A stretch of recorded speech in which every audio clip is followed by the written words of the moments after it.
Shimon, how you doing?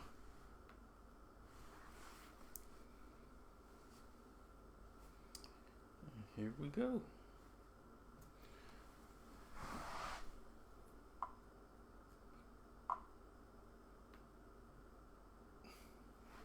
It's good to hear. So we'll be working with Scratch today.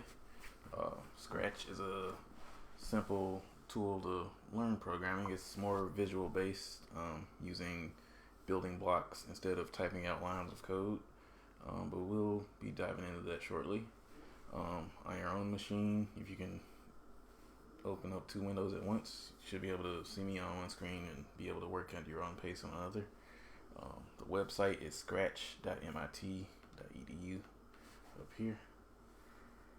And once you get there, you should have already created an account, or you can just get started and go with create. But to start working with it, I have a demo to show. So what we're gonna be doing basically is I'm teaching Fraser, so I guess if that's for Shimon, y'all chat.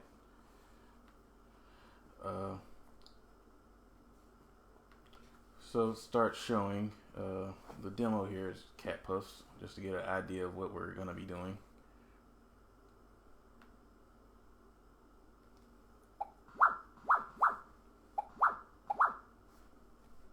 So a quick and simple example of a game that's more of a automated demo. But pretty much you see what's the player character, the cat, moving back and forth, a falling object for the player to collect, and then once you reach a certain score, you get the win screen. So to recreate that in Scratch, we have to first take note of all the objects that I've just mentioned, and analyze what we need to have each of those pieces fit together so we can have a cohesive experience. And that's pretty much the basis of how you go about thinking of how you want to create any sort of software. You have to think about what parts you need, how they fit together, and what they all need to do. So to get started, you want to go to Create. It's at the top left of Scratch.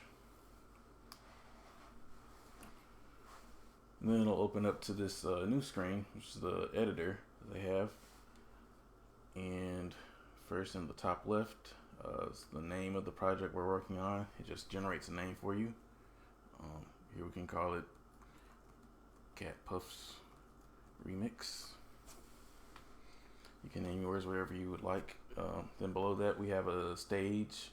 The default character from Sprite games, they give you a cool little cat guy called Sprite 1. So here on the stage is where they interact and move, and below that is the Sprite section, and there you can get a list of each of the additional items that you would have that would be in the stage, and to the left is the actual stage itself. So moving over to the block section, we have a few different kinds of scripts that we can use. And so they are generally grouped by the kind of things that they can do. And we'll start by looking at motion. And so the top one in there, move 10 steps, does pretty much what it sounds like, just move 10 steps. But if you see on the screen, he doesn't seem to really move, more just kind of a jump.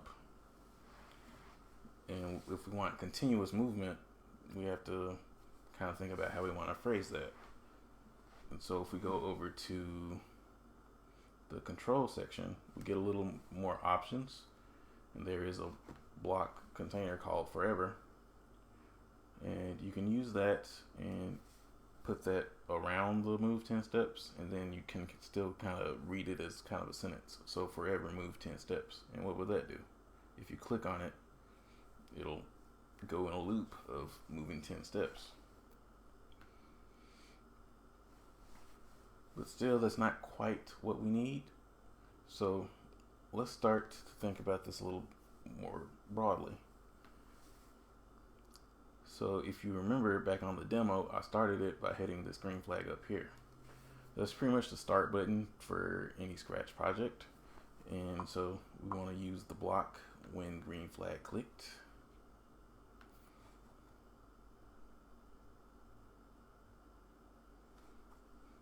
Yeah, the reset is a little more advanced, or at least clicking on the typing in where you want to reset it. So I might get into that a little later.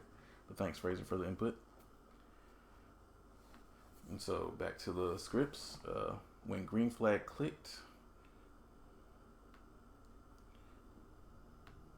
notice he kept moving after I dragged him back. The flag was still clicked, so it was still going through the scripts of moving him, those 10 steps. So that's another thing you want to keep in mind when you're writing code or using Scratch blocks. Whatever you have on the screen is how it will behave. So if something is acting wrong, you've put it in wrong. So that's pretty much how you get down to figuring out what bug is a bug, and or figuring out where you wrote it wrong. So starting from there, to change them from moving automatically, we want to add in some control. And so then we can get into more specifying, if this happens, then do this. And so there's a block for just for that called IfThen. And then as you see, with the drag and drop nature of Scratch, it's easy to plug and place the blocks. So just dragging this out there and fit that inside of forever and around the move 10 steps. And let's see. And to fill in this diamond space, there are special kinds of blocks that generally represent a value that we need to plug in there. And for this, we're going to be checking if a key is pressed. So under sensing, and go down a little bit, you see key space pressed. I'm going to change that to right arrow. And so now when I click the flag, he doesn't start moving automatically, but if I hit the right arrow, he will. But not if I hit left, up, down, or anything like that, because we don't have anything to do that. So to get this going again, for the left side, we pretty much just copy it. So if you right click on the if block, you can duplicate it and then just place it right there and change it to left arrow. But now if we see how that works, got it going right, and it's also going right when I go left. So if we change that to -10, we can start to see at least he will move correctly. But he's not turning, he's just kind of moonwalking back and forth. To get him to turn and alter his direction, that's another thing we need to look back at under his motion scripts. So going back to the motion section and going to,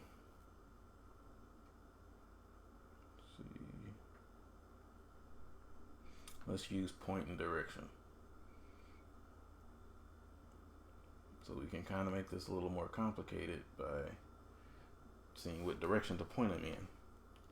So if we start out pointing 90, which is right, when we go left, we want to do -90 for left. Now when we try that, he's flip-flopping. And that's due to the rotational style, because if we don't set that, it'll just kind of rotate the character 180 when it turns directions. So to fix that, there's a set rotation style for left right. So instead of rotating up and down, he'll go this way or that way. And so we put that up at the top before we get into the loop, because we just want to set that one time.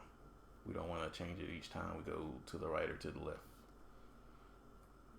And so now he's still actually literally moonwalking now. It's because now we are pointing in the left direction and we're still moving negatively. So if you're facing this way and you're going positively, you're going that way. If you're going negatively, you're going that way. So change that back to regular 10. And now we have a cat that can move left and right. But now we need to start thinking about the setting. Where is this cat at? Is he just in a white space of oblivion? Doesn't seem too interesting. So let's see what we can do over here on the backdrops. Or actually,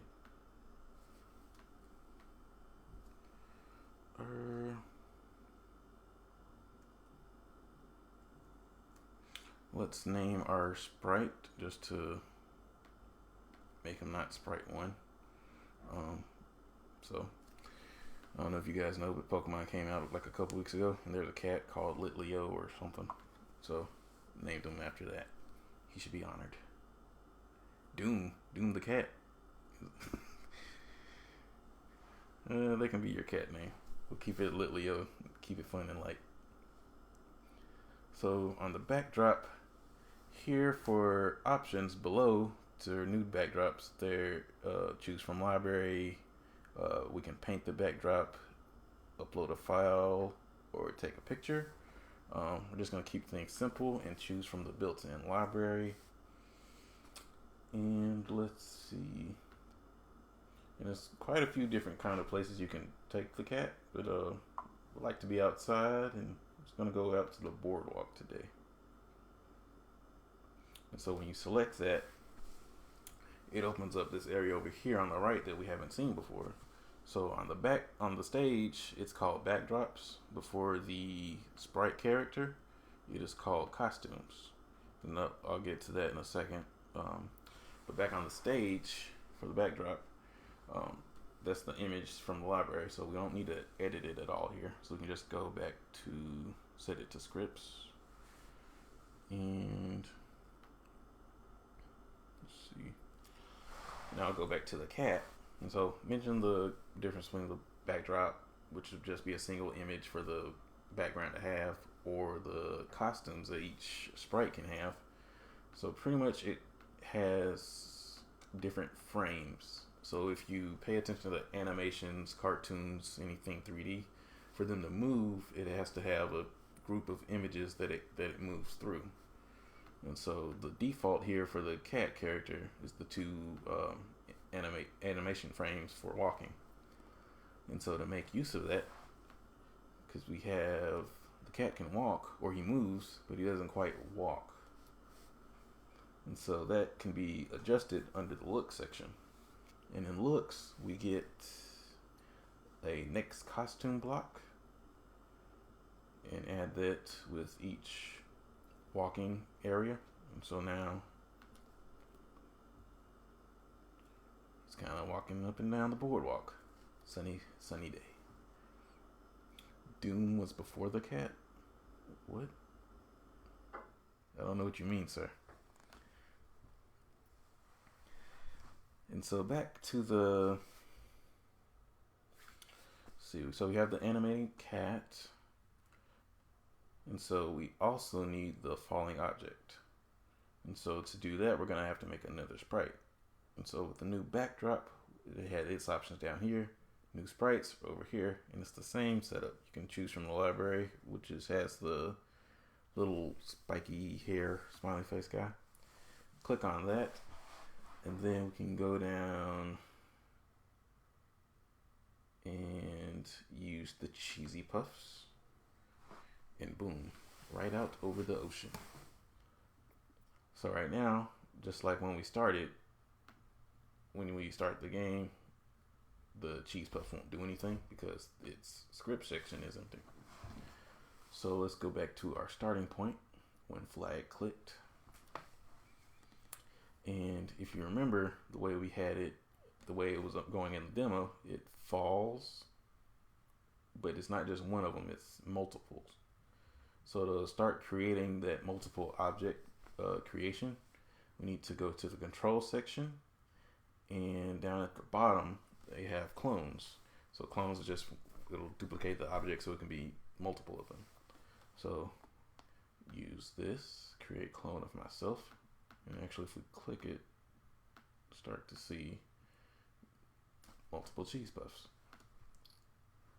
So since we also want it to be an ongoing thing, let's try and throw it in forever and create clones. And let's see what that does.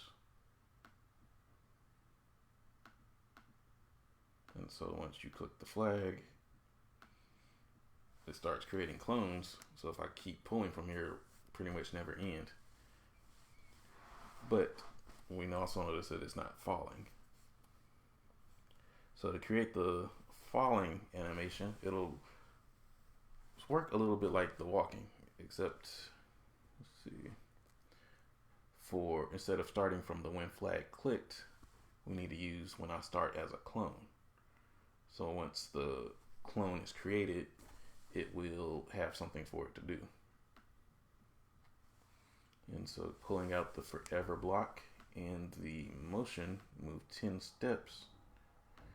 Gonna set the clone up to keep falling 10 steps and see how that goes.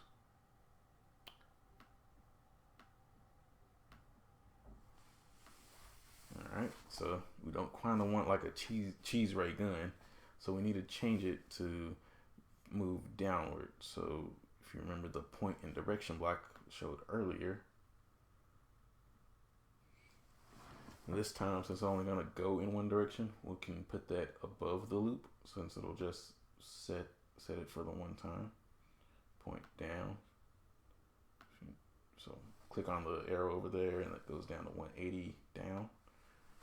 Then it'll should be all right. So now we got a downward pointing ray gun of cheese puffs. And also for the rotation style, similar to the cat where it was turning upside down, if we do that, now they fall right side up. But there's still kind of too many of them, don't you think? So let's add in some time between each creation of this. So let's try it out in 1 second, see what that looks like. Okay, so it's working. It's automated. But it seems a little slow, so let's bump it up to a little less than half of a second. And keep that going. Let's see.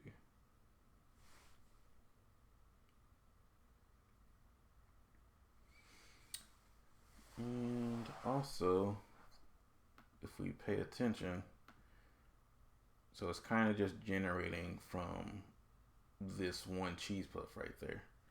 So we don't want an extra cheese puff just floating in the sky, raining us down cheese puffs.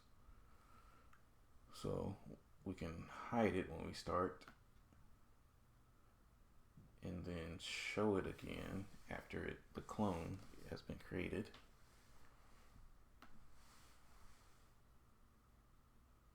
So now that's a little cooler, raining food from heaven. But we need to also create it so it can move randomly from the left side of the screen to the right. So if we move our mouse over here to the left, and also pay attention to the bottom right, there are X and Y coordinates that was mentioned earlier in the chat room. So we can use that to identify where things are on the screen. And so on the right side, the X coordinate, it goes up to 240 and down to negative 240. So that's going to be the numbers that we want to use to calculate where it should show up, whether from the left, middle, the right. And so, let's see. I'm going to start using a little bit of math.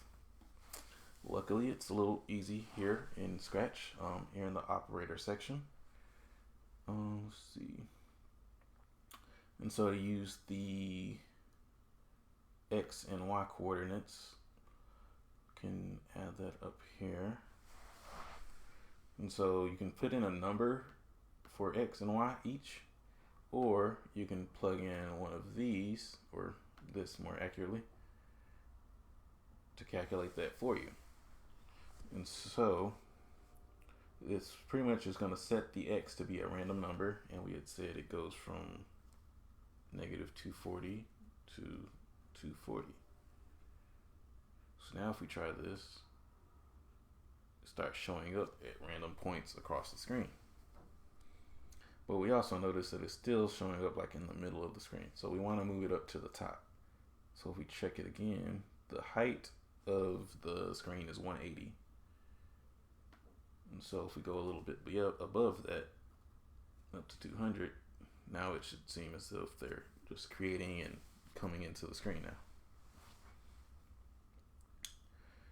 And also, we notice a bit of litter down at the bottom. So it's kind of just a road of cheese puffs. And since we can't just have that lying around, we'll need to start deleting these objects so that we can clear out the space and also save memory, just so we're not bogging down things or messing it up. And so, if we look at our logic here, where you think that they should be being deleted at, they should be being removed sometime after they're done moving. So here when it hits the bottom.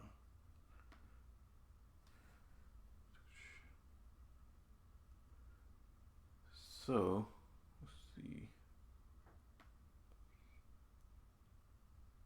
Let me check. What is the Y?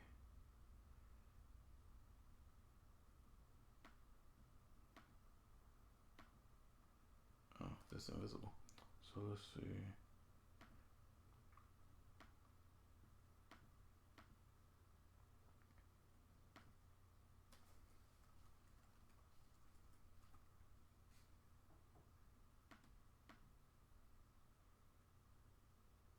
Okay. So, since the bottom is negative 180, if we can check for once the X goes below that, we can get rid of that.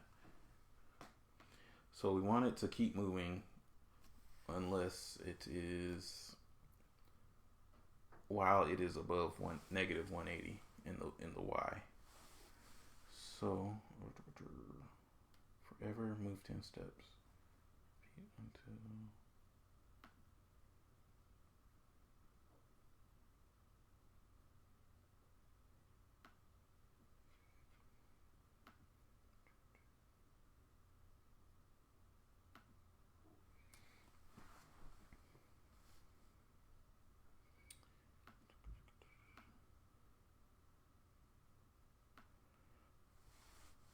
So instead of forever, we can add a different condition to it. Repeat until, which works similar, it's just adding the extra factor on there. So it'll keep going until something happens. So until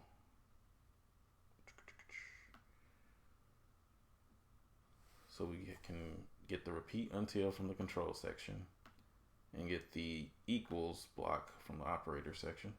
So we'll be repeating until the Y position of the cheesy puffs equals, or actually, let's do negative, just to make sure, not negative, less than, to make sure that we're checking once it goes below negative 180, that we can capture that.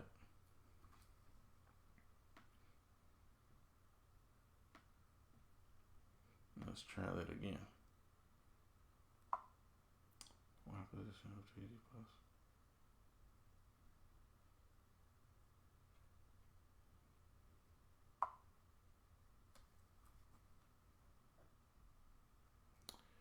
Hey Anita, yeah, we are making a game in Scratch. Have you ever used it before?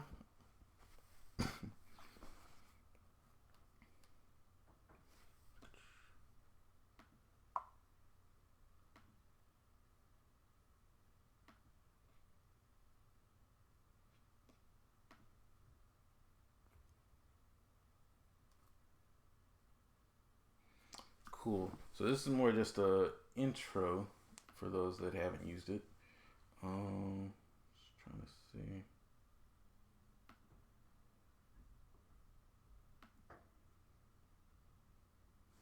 Hold on.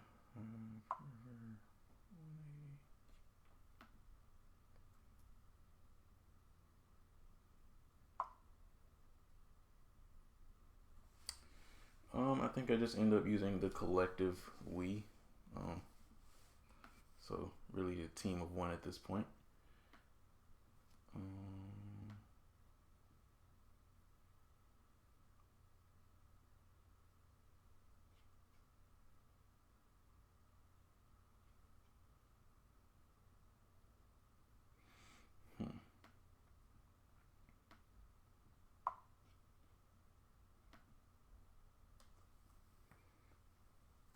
Yep. Let's see. So actually, repeat until less than.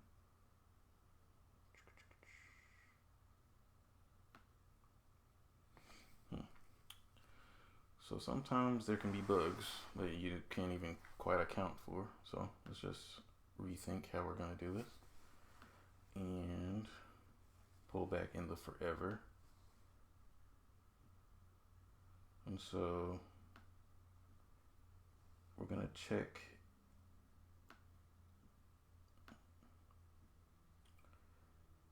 if y position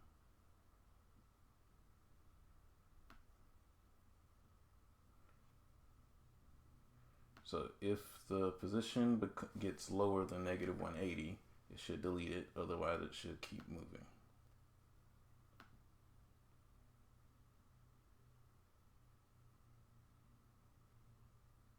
Greater than. No.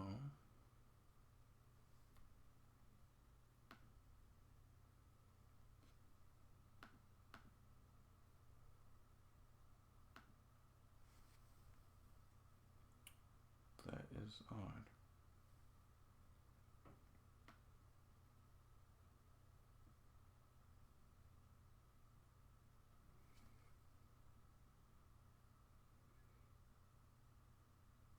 Okay, so to alleviate this issue we're having with the algebra in it, let's just create a new sprite that will help detect when we need to remove the cheese puffs. So instead of using the library, just create from a new sprite and go over to the rectangle tool and stretch that out along the bottom, and then fill that in with a solid color.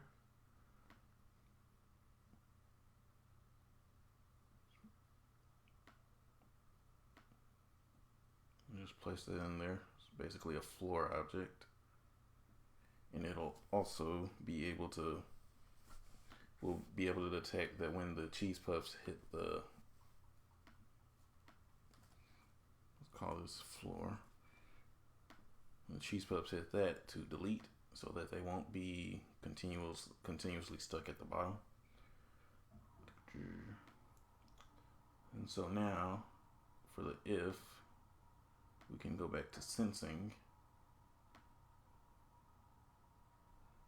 and for when the cheese puffs are touching floor, they should be deleted.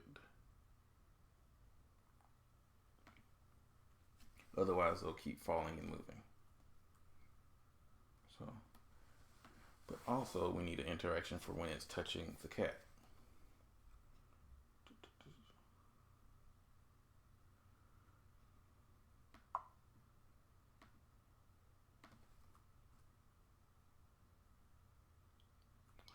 The name for the game is Cat Puffs. So at the, if you look at the repo link that I have on the live stream page, it should have the Scratch Studio, and it should be like a couple of games for that. And so Cat Puffs demo and Cat Puffs is already completed for that. So it's just walking through how to create it. And to just add in the logic for, let's move that down.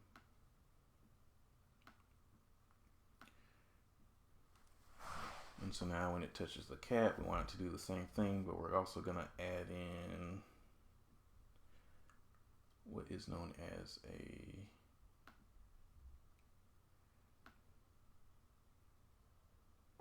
We want to broadcast or send the score.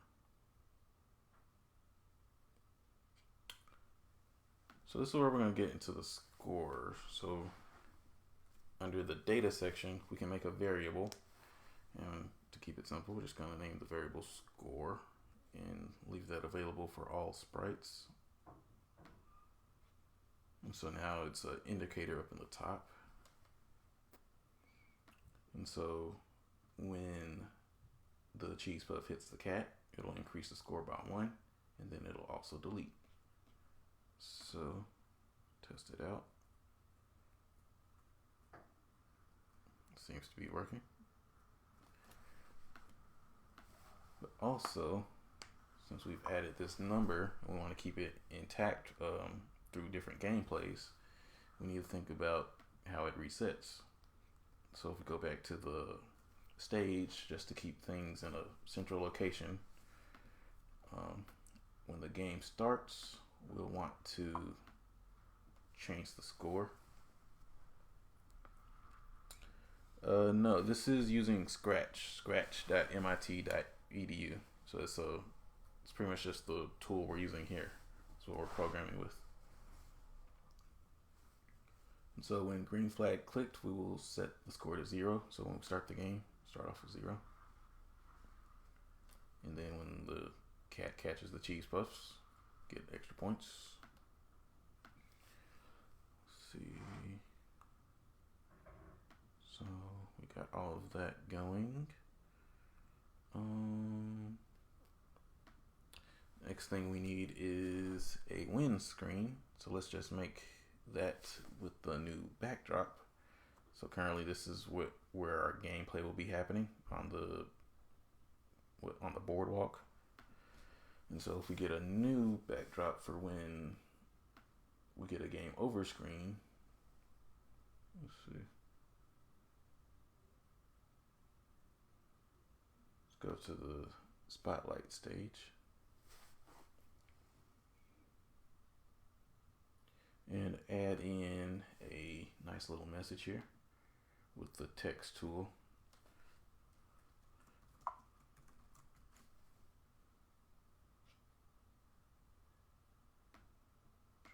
Let's see.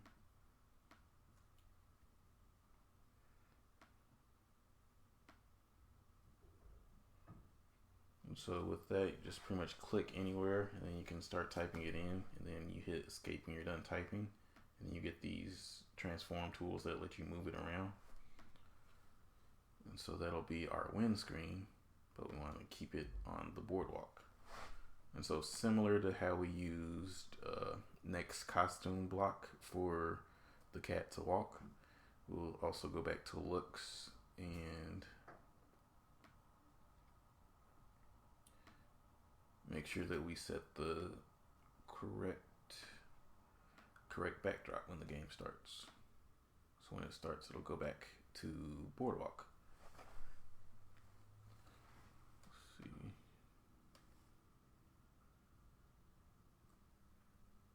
Oh, sorry about that, Anon.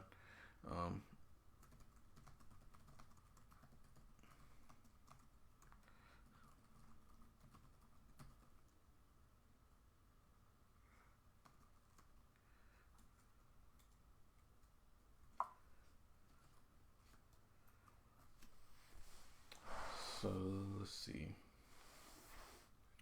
So everything's working correctly so far. Let's see. To keep track of the score and to know when to stop it, we also need to know what point that will be.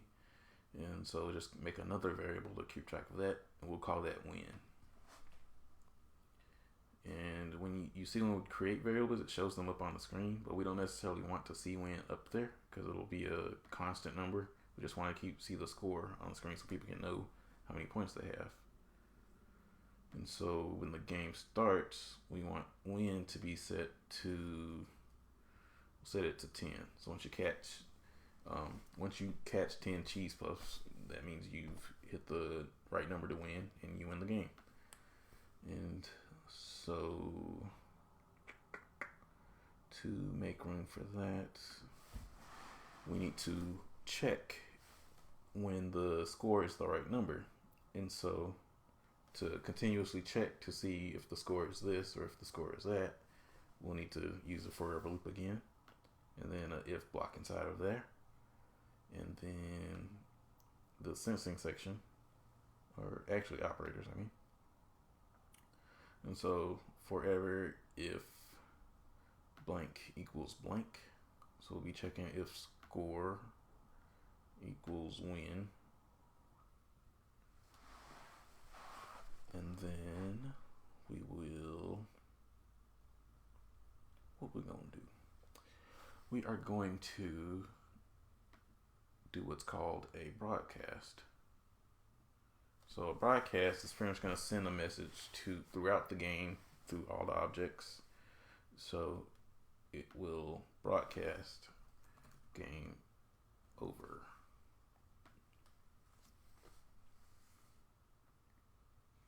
And the way we can access that in all the other sprites would be similar to here. So instead of when I receive a broadcast, and then you can choose how it will behave.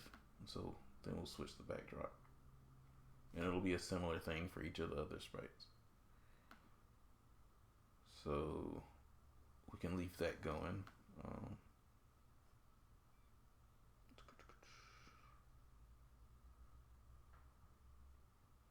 Forever.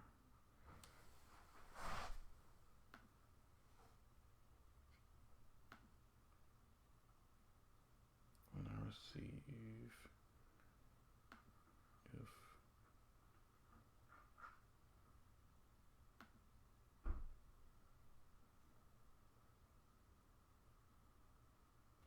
broadcast there, and then here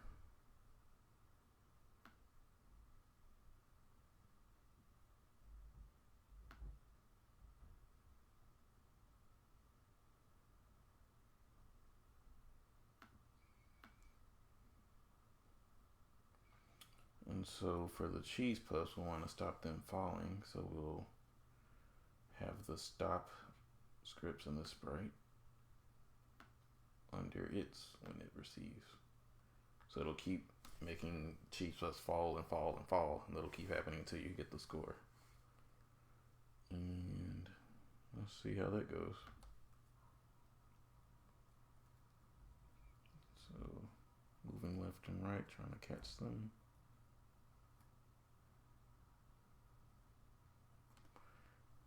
And then you get the phantom cheese puffs hiding in the air.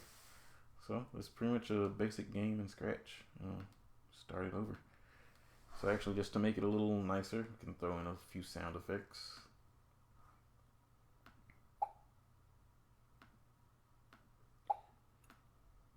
So we can put that when it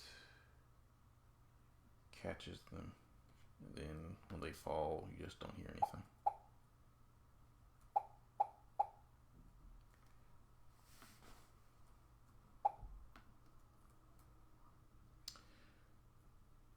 And that's pretty much a basic game in Scratch using 3 sprites, a backdrop, and 1, 2, 3, 4, 5, about 7 different stacks of code. You can create your own simple game. So the demo again, the Scratch Cat Puffs demo, and the other version of this is all available on the Digital Academy Scratch Studio, which is on the live stream page. So if you go below the video and down under there, it's a whole lot of other information that can link you to where to find those. So thanks for tuning in. Does anyone have any questions? Any confusion? Anything like that?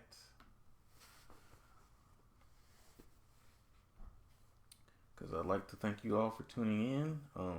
If you start working on your own Cat Puffs remix, give me a shout out online, tag me in it, at Digital Academy for whatever medium you're on, Twitter, Facebook, whatever.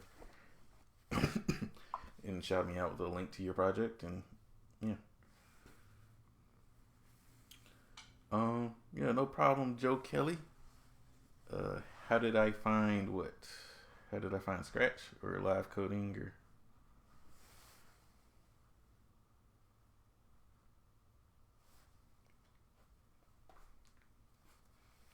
Shimon?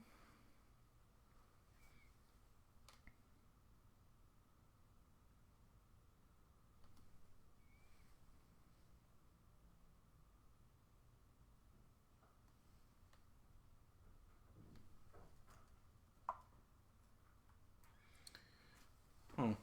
I think I found Scratch a few years ago. So I used to work at a camp, and so a tech camp that taught this same project, or yeah, the same material with Scratch. So just figured it would be good to share that knowledge out with the rest of the world. So yeah. So thanks again for joining. If there are no other questions, see you guys on the next workshop. Happy Saturday.